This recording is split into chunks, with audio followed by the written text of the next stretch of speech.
Hello, welcome back to the channel. This is Maverick here with episode 40 of March Comes In Like a Lion. So last episode where we left off, we were in the midst of a battle between Shimada and, what's that old guy's name? Yanagihara, I think? I find it kind of ironic that I can't really remember his name when it's the exact kind of situation being portrayed within the anime, right? Where literally nobody cares about two old guys who are frail and weak and whatnot, duking it out over the title for the upteenth time. But hey, I mean, it's not really my fault, right? The other old guy doesn't really say his name all that often. We only see him appearing with the Prez on occasion, right? But anyways, they are in a sort of an interesting situation where they're both carrying the weights and expectations of others as a burden upon them. One is carrying the expectations of his hometown people, and then the other one is carrying the expectations of his friends and acquaintances and all those that he met along the way throughout the years, right? And indeed, Yanagihara is quite old now, so it just... it stands to reason that he is carrying a lot more expectations than perhaps even Shimada is. That's one thing, but another thing that I find kind of interesting is Yanagihara is definitely someone who has been playing professional shogi throughout his entire life, and indeed even before he became a professional, I've no doubt he spent a lot of time in his youth with shogi as well. So now with that being said, if he is dethroned, what's going to happen to him, right? Is he going to hang it up and just retire? Or, as I suspect this anime is going to try and portray, it's going to show he still has a bit of fight left in him. So, is that true or not? Let's get into the episode and find out. Alright, let's begin in 3, 2, 1, play. Now, I say that Yanagihara is going to lose, but that's actually not a given.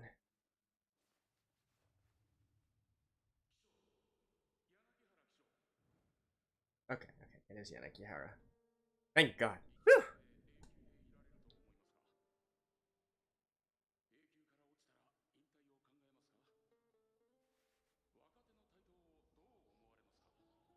It's actually kind of sad, this situation. During the times when I was sort of doing my research on the shogi players and whatnot, and their various ranks, because I am interested in these kinds of things, I think I shared this sort of shogi database before, right? I think somewhere in season 2 as well. And looking through it, you get to see a lot of players like Yanagihara who were once at the very top, A rank and all that, and then as the years went on, they gradually dropped into B rank, to C rank, to C2 ranked, and then finally hanging it up and retiring.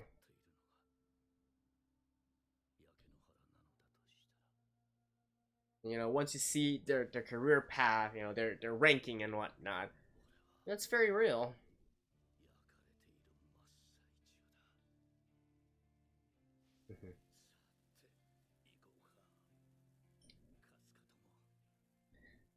That's a nice kind of imagery here, right? In a burnt field where everybody else has already burned out, he still has some fuel left within him.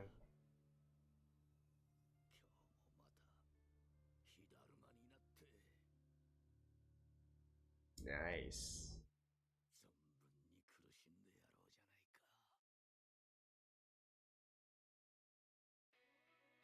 Alright. Alright, the opening then.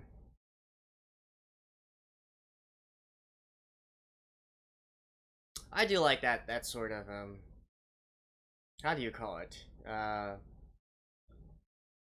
Well, that sort of connotation between a burnt field and a human torch.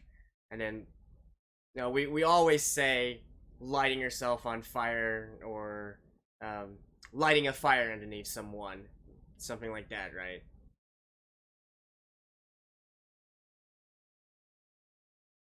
And it's typically used to describe youngsters as well, right? Burning brightly while they can, something like that. Well, this guy is saying they can still burn after all these years.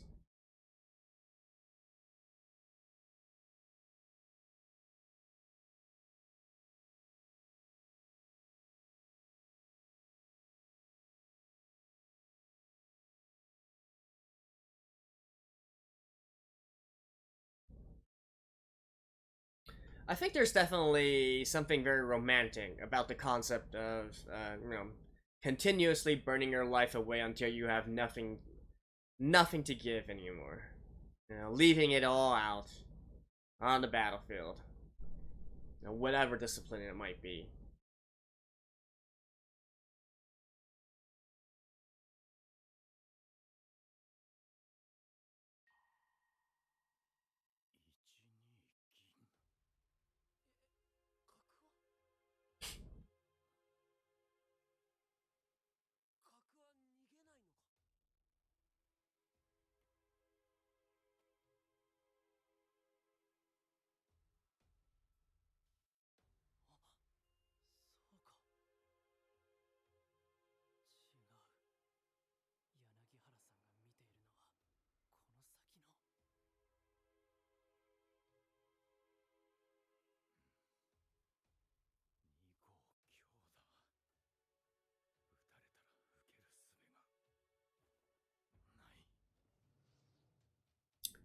Then attack!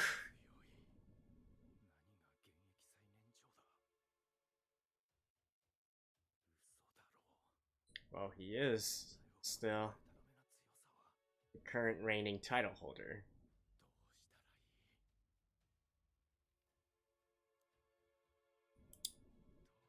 Which would basically make him the top 7, top 8 shogi players in Japan. And quite possibly the world as well, considering nobody else really plays shogi in the world.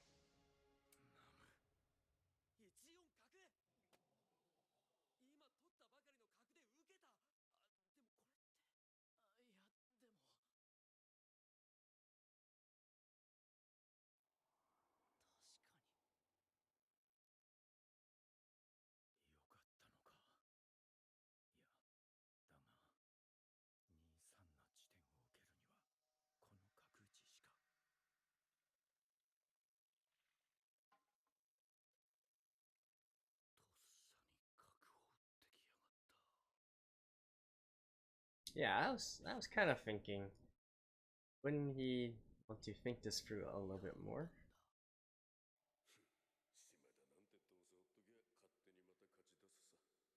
I guess this is a shogi player's instinct.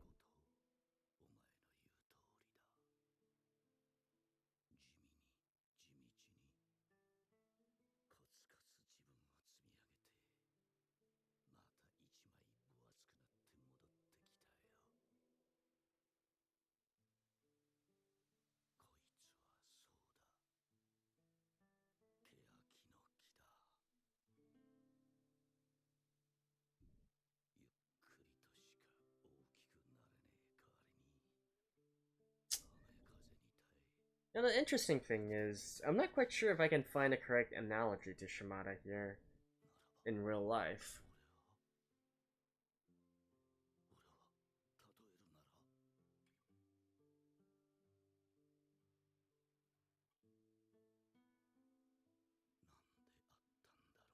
Like, you know, not not storming onto the scene or anything, but gradually improving. And if he does manage to actually get the title, I mean, I don't know Shogi, but I think in whatever kind of discipline in sports or whatnot,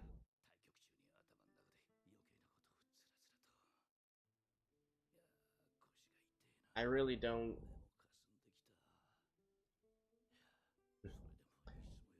I really can't find of an example.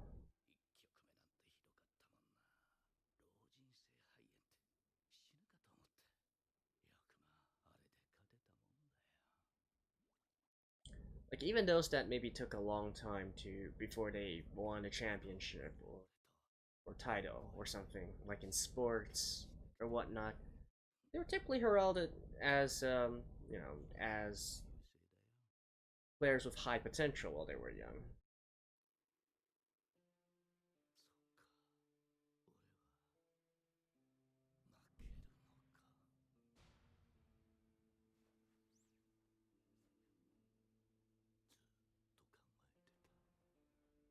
No?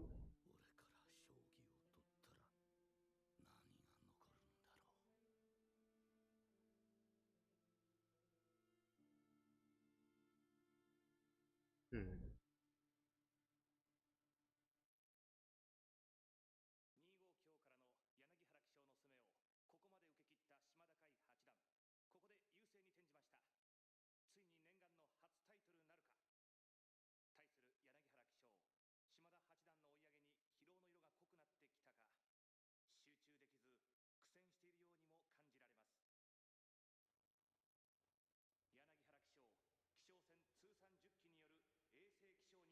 Oh, yeah. That is actually something. Yeah. Okay.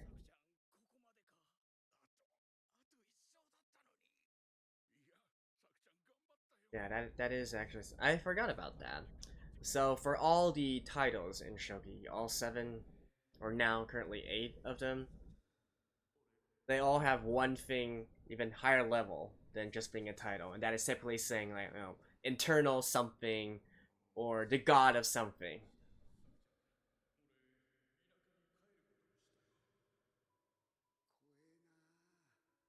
And I believe there is exactly one person in all of Shogi history who managed to earn the internal title for all of the titles.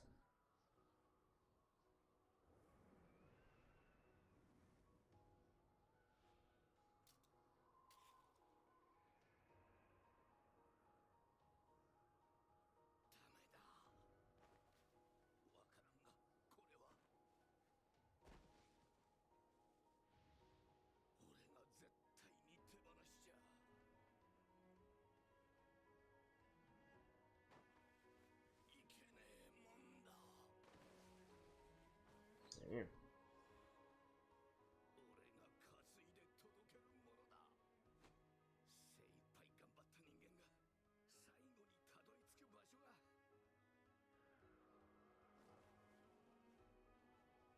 Huh.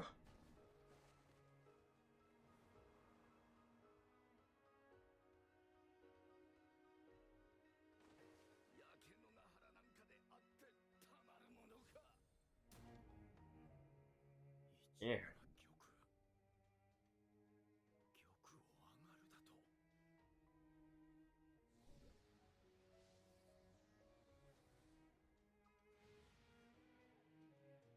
This is actually really hype.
Damn.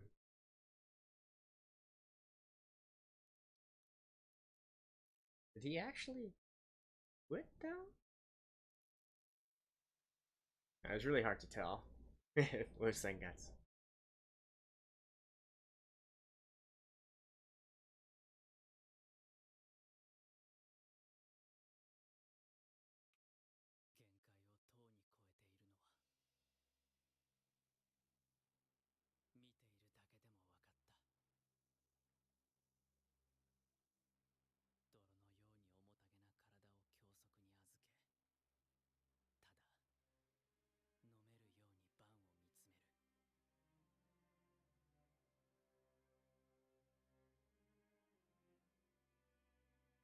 Hmm.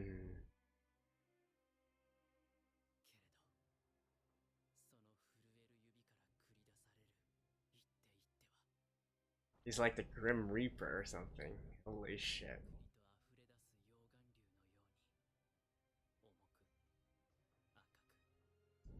And deadly.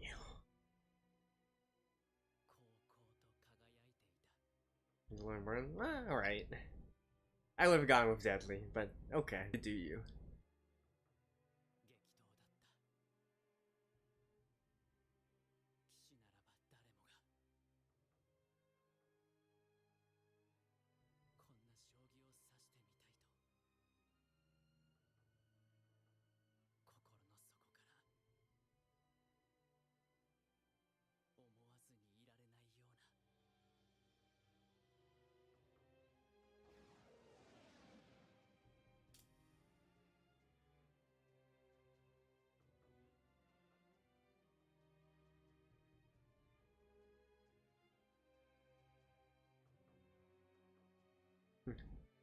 They're really laying it on with the music here.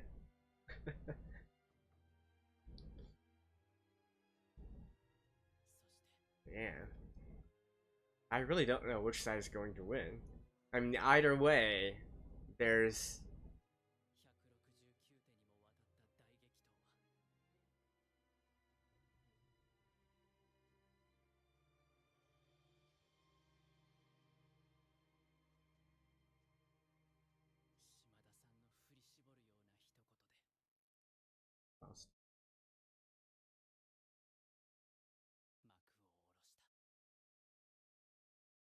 That should be the loser. That announces lost.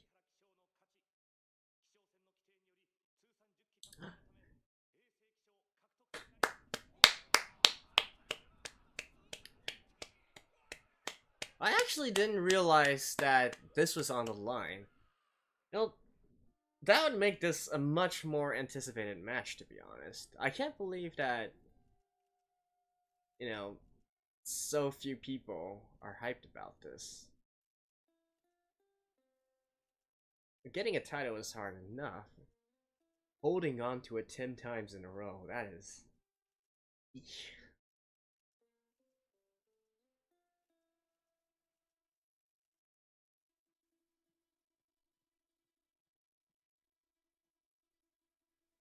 Wouldn't it be fitting if he actually announced retirement right here?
Don't you get like some kind of... Oh well, actually. Probably there's a different ceremony to grant the internal title.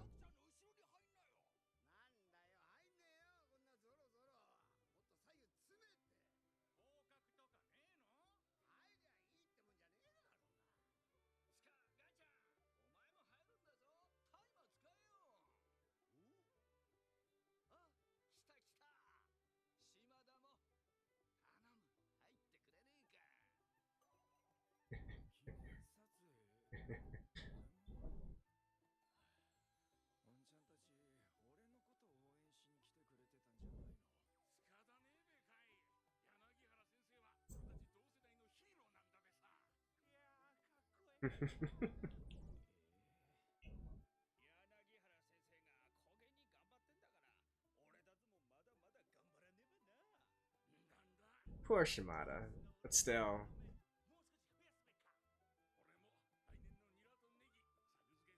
Still though.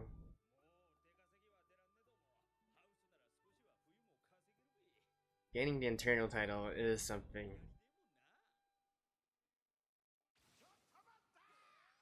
to commemorate.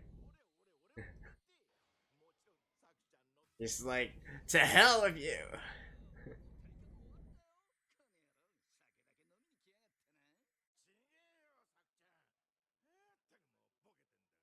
Now, considering these two are of the same generation, they probably battled it out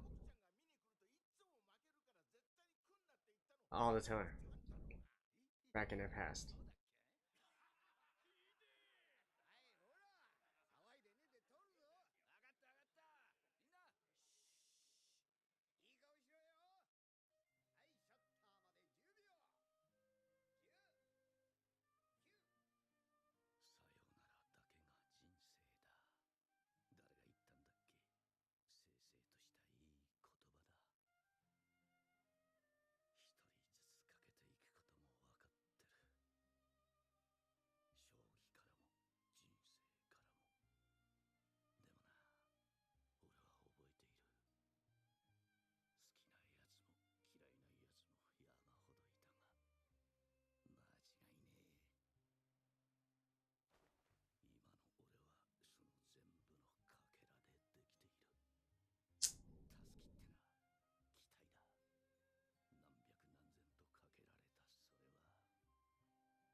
It's also pushing you forward, keeping you grounded.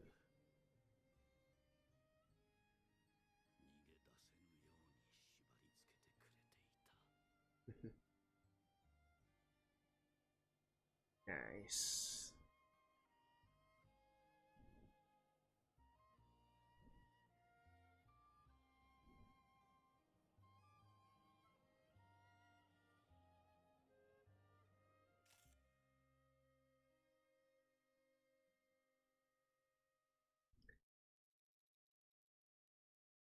Shaft style was in full effect in this episode.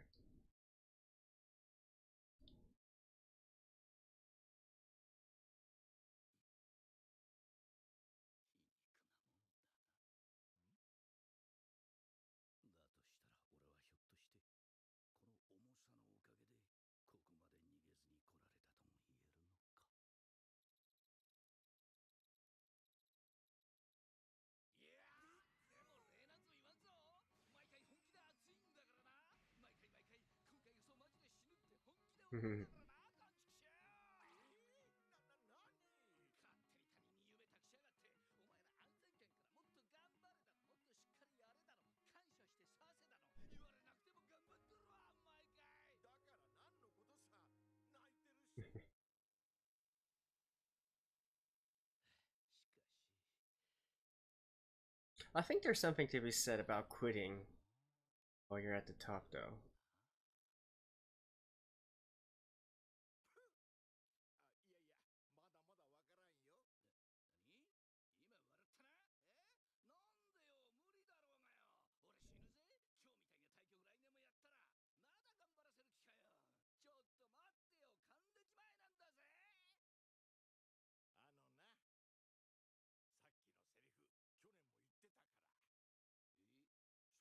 But I think it's kind of different when the internal title is on the line. Oh shit. They're almost 70? You know what? I really like this episode. There's something about... actually, let's talk about that after this. Although I think there might be a little bit more after the ending. But if not, I'll see you guys after this. Oh boy, I gotta say, I really enjoyed this particular episode. there's just something about it where when you have the story, the drama, the characters surrounding Shogi, right, which is the unique thing that this series has going for it, to me it just makes it all that more compelling. Like, sure, you could, all the other stuff that we've seen so far, like the family problems or the school problems or whatnot, sure, that's fine and all, but there's no specific reason why it had to be set within the context of Sangatsu, right? And here, because the unique thing is the Shogi, having a story that revolves around that just entertains me even more. And I mean, like, for this episode, I can't believe that that was how the entire situation played out, right? So I mentioned last episode, okay, so these two are carrying burdens respectively. Maybe it's going to be a case of who is able to shoulder it further before collapsing, and then the one who can't handle the weight anymore might be the one who loses, right? At least that would be how I presume things would go. Or perhaps it would be a case where, okay, being released of the burdens and being free to do whatever you want and whatnot, we can also turn to that situation as well, right?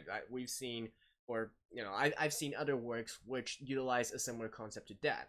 But actually making the person, setting the person free, and then for them to go back and say, no, I want this burden, I want to carry it, this is how it's going to help me win, I honestly think that's a first. Or if not a first, then it happens very, very rare in works, whether anime or manga or heck, even other mediums like movies or whatnot, right? So it definitely took me by surprise, and it made it all that more impactful when I saw that scene. And it was beautifully animated as well, as the entire series is. But just the fact that that was the subject matter at hand, and then bring it together with the music, with the visuals and whatnot, that just elevated to another level, right? And even though, you wouldn't really think of Shogi as something that's very, very active, very hype or whatnot, but, I was holding my breath, figuratively, I guess, at who was going to win at the end, because it was really close, and, both sides have their respective reasons as well.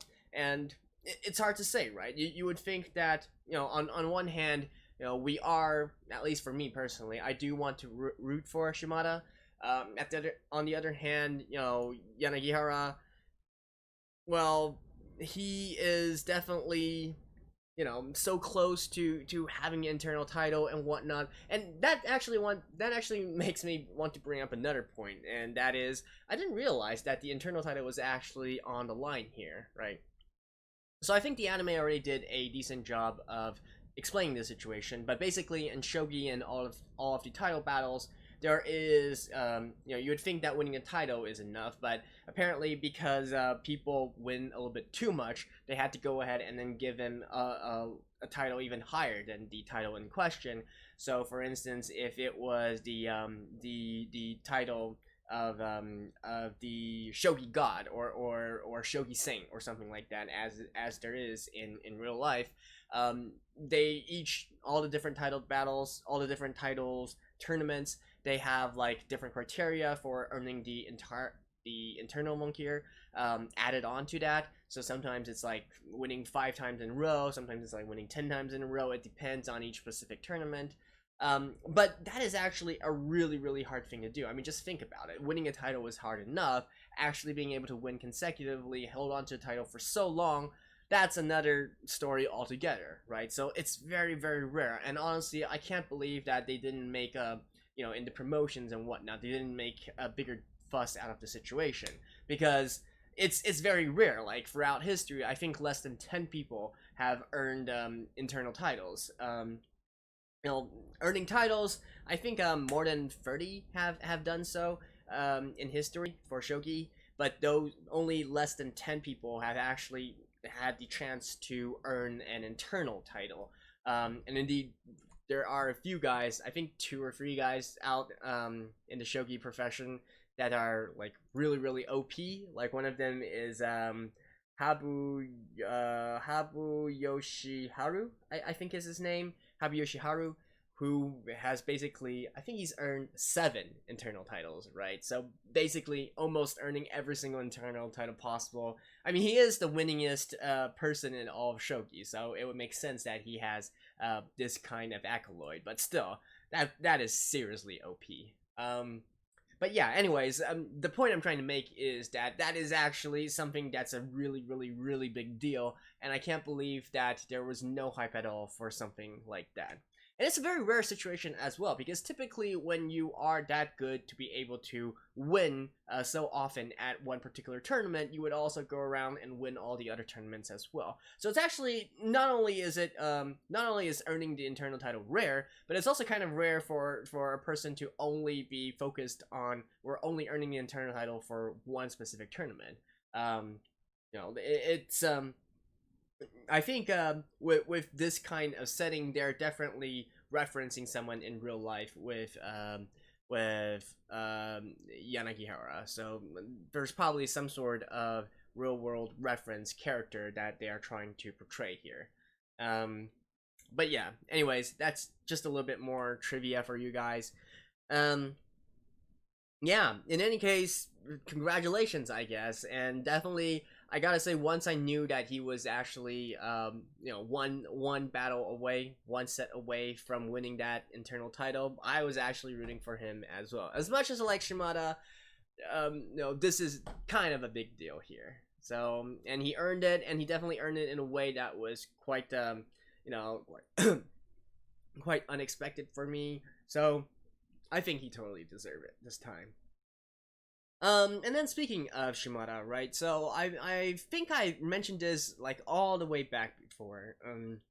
He is a very special kind of case, right? And not only in Shogi as well, but I mean in sports or competitions in general. Like, I think there's very, very few instances that I can recall of where an athlete or a player or whatnot, they weren't anything special while they were young, or they weren't anything special when they came in onto the professional scene, and yet eventually they worked hard, and through the years they improved until ultimately winning a championship or a title or whatever it is in their respective professions, right?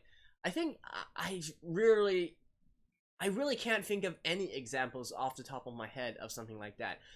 All the ones, even the sort of late bloomers, if you will, they exhibited, great potential while they were in before they turned pro or something, and they were typically also highly anticipated whilst coming into the scene. Maybe they didn't really immediately win everything, but still, they already had that foundation to them, and so later on when they win, it would just be saying that, okay, they finally got their revenge, they finally justify their hype, right?